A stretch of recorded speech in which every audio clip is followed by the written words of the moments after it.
खुलुमबाय गिबियावनो बयनिसिमबो गाहाम हामलायनायखौ जासिहरबाय दिनैनि प्राइम 24 हेडलाइन स्टुडियाव धेमाजि जिल्ला सानजानि नोगोरनिफ्राय रादाबखौ फरायदों आं आमिना सरगियारि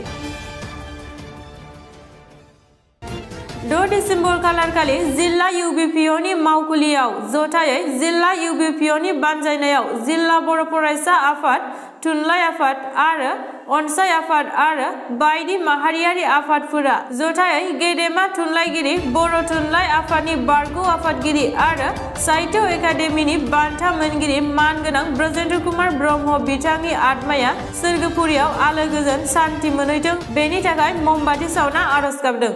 दानिया फै जिल्ला UBPOनि आफादगिरिनि फंनैसो बिबुंथि खोनासंनि दिनै मैया जिहेतु जोंनि लिरगिरि मुंदांखा लिरगिरि आरो टेगर बान्था मोनगिरि साहित्य बान्था एवार्डी ब्रजेन्द्र कुमार ब्रह्म मैया रुंसारि जालांबाय मैया 5 अक्ट' 5:30 बेनि थाखाय दुखु फोरमायना जों धेमाजि जिल्ला खौसेथि बर' सुबुं आफादनि बानजायनायाव गुबुन गुबुन आफादफोरखौ लाफानानै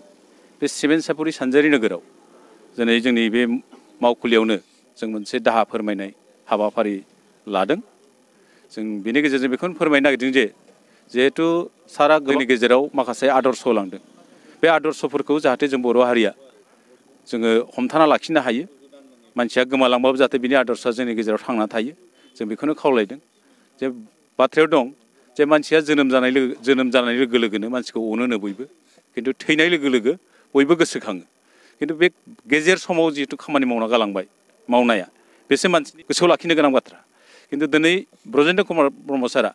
जितु जोंनि माहारिनि गेजेराव साहित्यनि बिथिङावनो जा गुबुन गुबुन बिथिङावनो जा जितु अबदान होलांबाय जों बेखौ बावनो हाया बेनि थाखायनो बिथांनि जाहाथे आदर्शफ्रा जोंनि गेजेराव थांना थाथों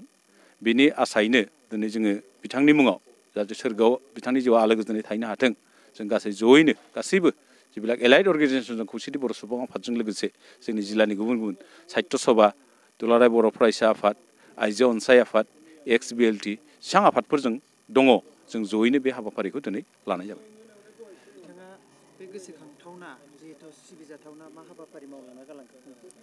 थुनलाइ बिथिङा गोबां बिजाब लिरबाय आरो गोबां बोसोन होलांबाय जोंनि गेजेराव आरो बिथाङा हयथ' बर' समाजनि गेजेराव बिथाङा गिबि टेगर बान्था मोनगिरि आरो बिथां साहित्य एकाडेमि एवार्डी आरो गुबुन गुबुन हाइस्ट बान्था मोननाया बिथाङानो थारमाने दा बेनिखायनो बिथांनि जि आदर्श थानायखायसो माखासे गुन थानायखायसो बेखिनिखौ होदों थारमाने दा बेनिखायनो बिथांनि आदर्शफोरखौ लाखिनांगौ होनना जों खावलायदों एसेयावनो दिनैनि रादाबखौ फोजोबनाय जाबाय गोजोन्थों।